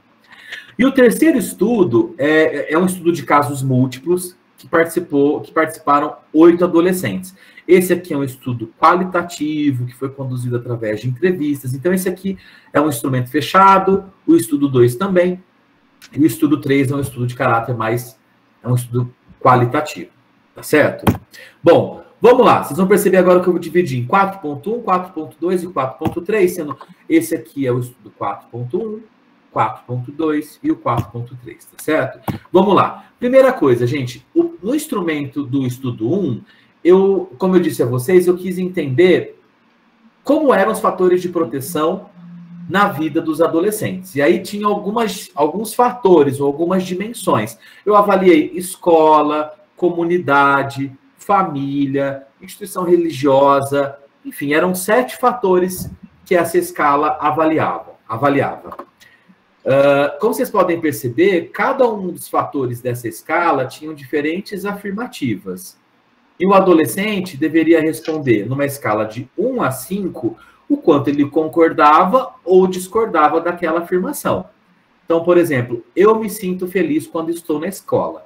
Os adolescentes podiam dizer, né, assinalar 1, quando eles discordavam totalmente, e assim sucessivamente nessa escala gradual, tá certo? Claro, gente, eu não vou ficar lendo aqui os itens de cada fator, tá bem? Bom, o que esse estudo mostrou? Claro, eu vou trazer aqui para vocês somente os dados relativos à escola. Primeiro, gente, eu separei os adolescentes. Percebam que aqui, ó, o grupo 1, ele é constituído por adolescentes que tinham um envolvimento no tráfico de drogas. Então, apesar de nós termos, ó, voltando aqui, apesar de nós termos 98 adolescentes do CREAS-LA-PSC e 27 na Fundação Casa, eu separei dessa amostra somente os adolescentes que foram encaminhados para a medida socioeducativa porque tinham um histórico de envolvimento no tráfico de drogas. Por isso que nós chegamos a esse número aqui, tá? 51 adolescentes. Isso, são 50, na verdade são 50, tá? Não, gente, espera só um pouquinho. São 60 adolescentes, melhor dizendo, tá bom? Então, o grupo 1 é formado por 60 adolescentes e eles, então, com histórico de envolvimento no tráfico de drogas. O grupo 2 é formado por esse outro grupo, então, adolescentes que frequentam escolas, uma escola regular, e adolescentes que frequentam projeto social. O que o estudo mostrou pra gente, pessoal? Que os adolescentes com envolvimento no tráfico de drogas, eles não tinham os mesmos fatores de proteção nos seus contextos de desenvolvimento em comparação aos demais adolescentes. Então, quando a gente vai avaliar, por exemplo, o histórico de expulsões e suspensões que esses adolescentes tiveram, vejam como os adolescentes com histórico de envolvimento no tráfico de drogas apresentam dados muito mais preocupantes do que a população geral. Então, eles eram muito mais expulsos, suspensos, né, do que em comparação ao outro grupo. Isso mostra o quanto a escola não conseguia se constituir como um fator de proteção na vida deles. E quando a gente faz a análise dos itens que compõem essa escola, vejam como os dados são muito diferentes, pessoal. O item A, D, H, são alguns dos itens em que nós encontramos diferenças estatisticamente significativas e que comprovam como os adolescentes com histórico no tráfico de drogas não tinham a escola como espaço protetivo, em comparação aos demais adolescentes. Então, quando a gente perguntou, naquele primeiro item, eu me sinto feliz quando estou na escola. Vejam que os dados evidenciaram que uma diferença estatisticamente significativa, sendo que os adolescentes que não tinham envolvimento com o tráfico de drogas responderam mais positivamente em relação a esse item. E isso, pessoal, apareceu em todas as dimensões do instrumento, na escola, na comunidade, da família. O que nos ajudou a comprovar uma hipótese da tese de que os adolescentes com envolvimento no tráfico de drogas não tinham tantos indicadores de proteção em comparação aos demais adolescentes. Tá certo? E isso nos levou à realização do estudo 2, que eram sobre os processos de resiliência. Porque a nossa hipótese era a seguinte: bom, se os adolescentes com envolvimento no tráfico de drogas não dispõem desses fatores de proteção, isso significa que se a gente avaliar os processos de resiliência desses adolescentes, os adolescentes com envolvimento no tráfico de drogas vão apresentar indicadores mais rebaixados. Essa era a nossa hipótese, que foi refutada pelos dados, como eu vou mostrar para vocês. Tá certo? Se vocês quiserem, depois, essa é uma publicação de 2018 ou 2019, tá, pessoal? Tá aqui a referência depois para vocês terem acesso ao material completo, tá certo? Bom, nessa escala de resiliência que eu apliquei, que eu mostrei para vocês agora há pouco, que eu falei para vocês agora há pouco, ela era composta por duas seções, a seção 1 e a seção 2. A seção 2, pessoal, ela era padronizada e os scores dessa seção 2 indicariam maiores ou menores indicadores de processo de resiliência. A seção 1, por sua vez, ela é uma seção em que nós, pesquisadores, nós podemos criar itens alinhados com o teu objetivo de pesquisa. Porque, vejam, nós tínhamos 60 adolescentes com histórico de envolvimento no tráfico de drogas. Mas eu apliquei uma técnica estatística chamada análise de cluster para separar aqueles adolescentes que valorizavam mais as atividades inerentes ao tráfico de drogas. Então, eu criei esses 8, 9 itens aqui, cuja resposta dos adolescentes indicaria quais os adolescentes envolvidos no tráfico de drogas valorizavam mais essa atividade. Então, por exemplo, o item A venda de drogas pode ajudar pessoas a melhorar de condição de vida.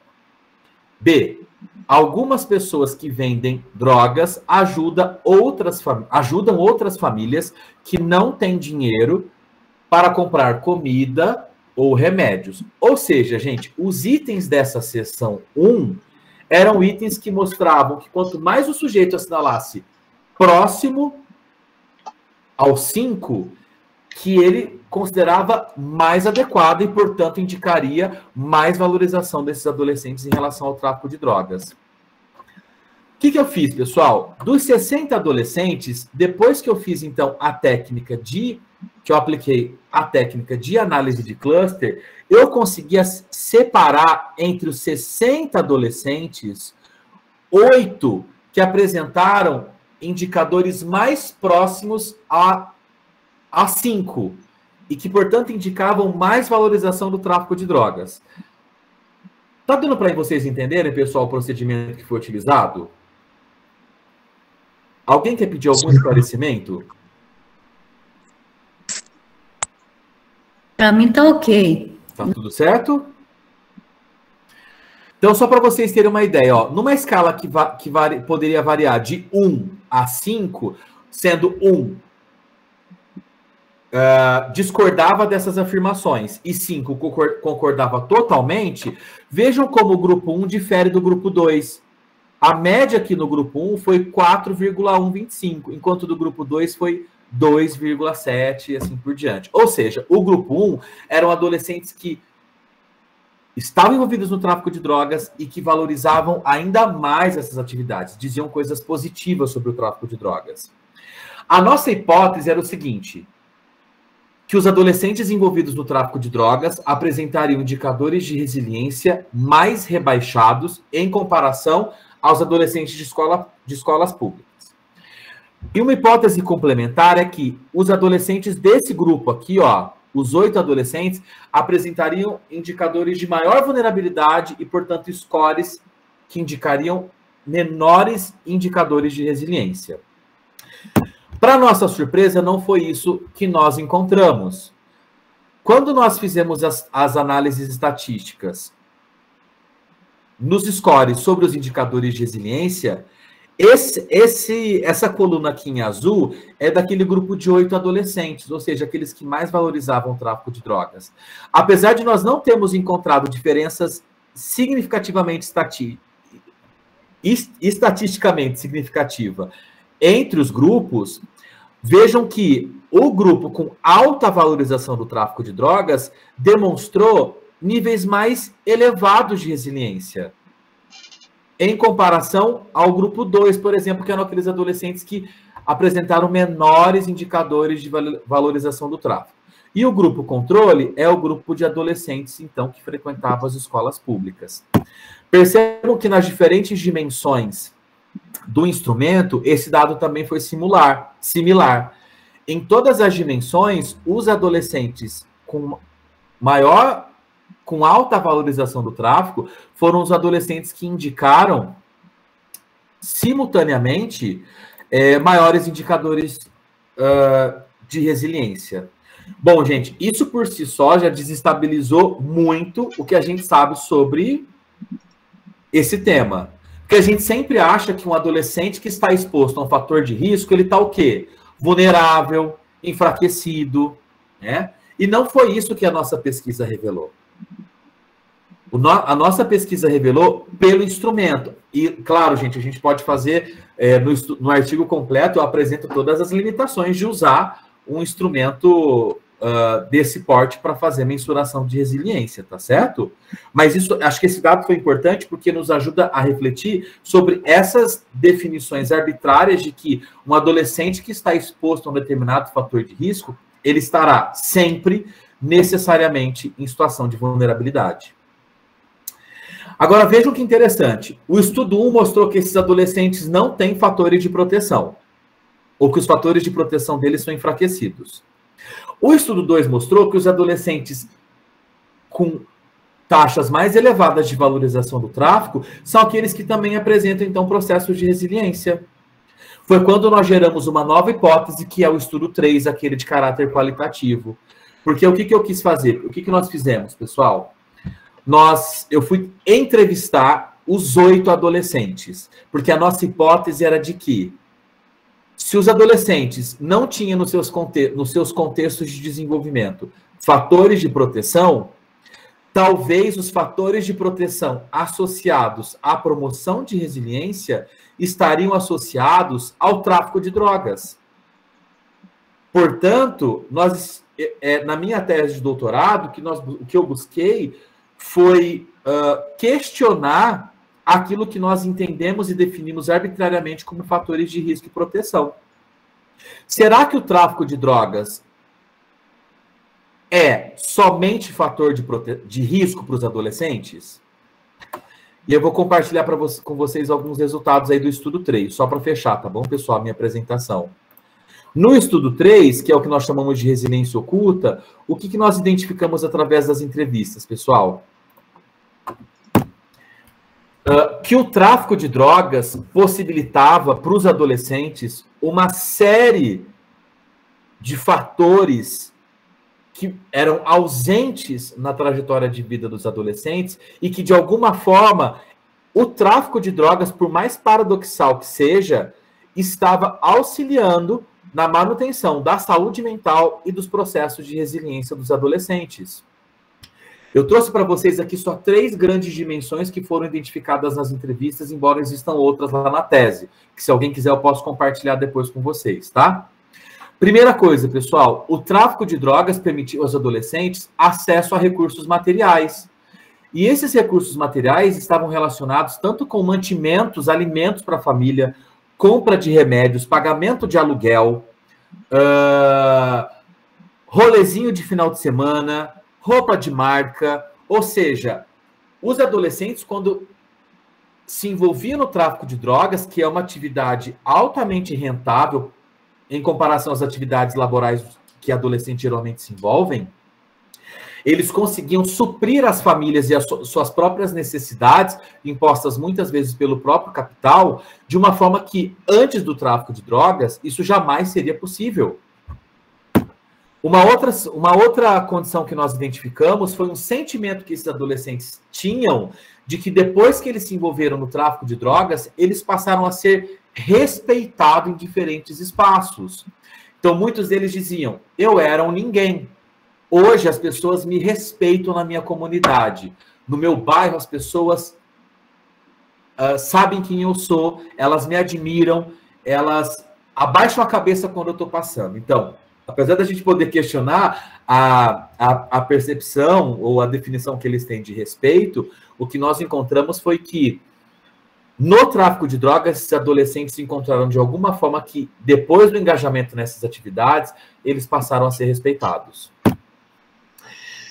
E uma terceira e última dimensão aqui da minha fala de hoje está associado com as relações afetivas sexuais. Esses adolescentes, eles acreditavam piamente que depois que eles passaram a comercializar substâncias psicoativas, que eles eram mais atraentes para as garotas. Então, que eles passaram a ser mais desejados e cobiçados. Então, que eles conseguiam, por exemplo, passear com as pretendentes, com as ficantes, com as namoradas, que eles conseguiam dar presente para elas, e que isso, de certa forma, os tornava mais atrativos, mais interessantes, mais másculos, mais viris, e isso, de alguma forma, então, estava associado com os processos de resiliência vivenciados por esses adolescentes. Então, vejam, gente, é claro que a teoria, e claro que a gente sabe que os riscos cotidianos vividos pelos adolescentes no tráfico de drogas é um fator de risco potente. Mas, para encerrar minha apresentação, eu queria trazer essa síntese do que foi a minha tese de doutorado. Não se trata de apologia ao tráfico de drogas, mas ao reconhecer as realidades marcadas por injustiças sociais e opressão, é necessário abandonar posturas moralistas. Deve haver o reconhecimento que a precarização de recursos, a ineficiência de políticas sociais e a ausência de formas de relacionamento significativos podem conduzir crianças e adolescentes a situações que não são socialmente aceitas, como o tráfico de drogas, mas que acabam gerando sensação de bem-estar, de pertencimento e autoestima, suprindo, portanto, algo que não foi encontrado em outros espaços sociais e contextos de desenvolvimento. Bom, gente, acho que a gente tem mais alguns minutinhos para conversar. Eu acabei apresentando muito rapidamente a articulação desses 3 estudos. Aqui está o meu contato, depois eu vou compartilhar a minha apresentação com vocês, e vocês estão autorizados em socializar e usar da maneira que vocês acharem mais adequado, tá? Ah, só uma coisa, esses desenhos que eu utilizei na apresentação aqui hoje foram produzidos por uma colega chamada Sandra Engel, uma artista plástica que leu a minha tese e muito gentilmente produziu as imagens que são de abertura de cada capítulo da minha pesquisa, tá bom? Que depois eu posso mandar para vocês. Gente, obrigado pela paciência, obrigado por me ouvirem até agora. Eu acho que a gente tem alguns minutinhos para perguntas e para um diálogo, né, Lucas? Sim, sim. Virgínia levantou a mão, acho que a Ana Luísa também. Então a gente tem uns minutinhos para... Primeiro, eu gostaria de... É muito interessante seu trabalho, viu, Alex?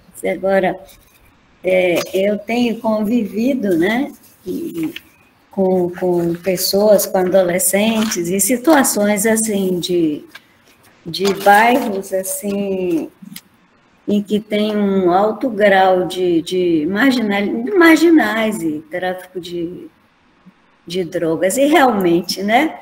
Veja bem, essa coisa do respeito que você fala, que eles se sentem respeitados, o pessoal, interessante que tem, é o seguinte, eles têm e tudo, elas têm um temor,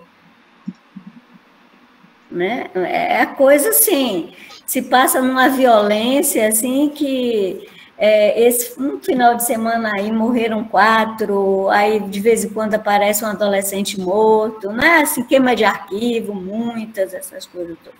Então, repara, então eles têm um poder nas mãos. E os adolescentes que fazem justamente esse trabalho de levar as drogas, né, e tal, eles ganham isso tudo, dinheiro, e tem um respaldo.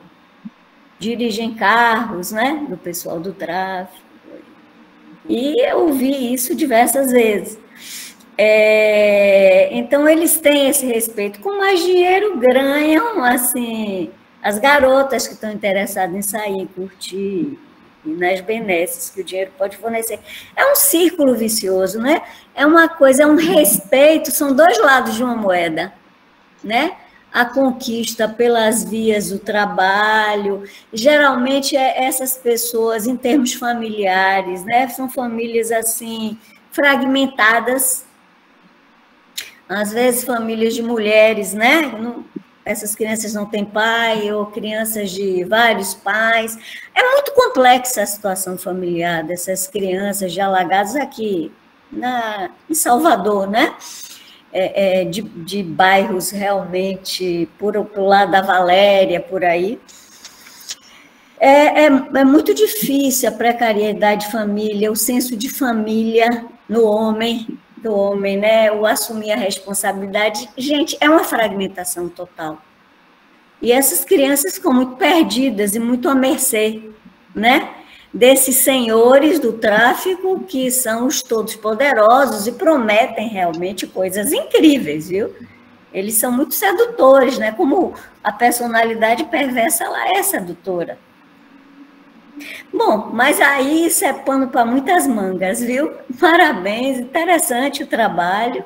É muito real isso, eu vejo, tá? Obrigado, Virgínia. Obrigado pelos comentários para vocês. Vejam, é claro que a gente sabe dos riscos cotidianos e de como a atividade do tráfico de fato expõe os adolescentes a inúmeros fatores de risco. Mas o argumento central é o seguinte: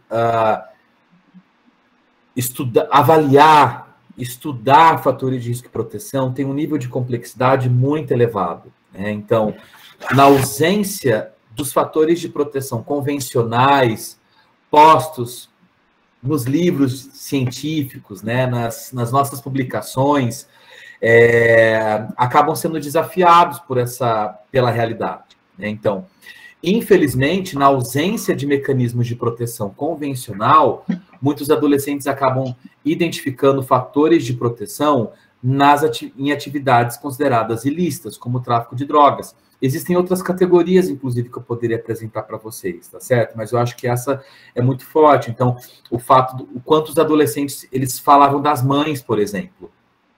O quanto o tráfico de drogas, para eles, possibilitaria tirar as mães da condição de miserabilidade, de violência que elas vivenciavam, né? Então, é triste, mas não dá para negligenciar. Então, infelizmente, é o tráfico de drogas que supria, de alguma forma, as necessidades de alguns desses adolescentes. E por isso que eu questionei, então, na tese. Será que, portanto, não existem fatores de...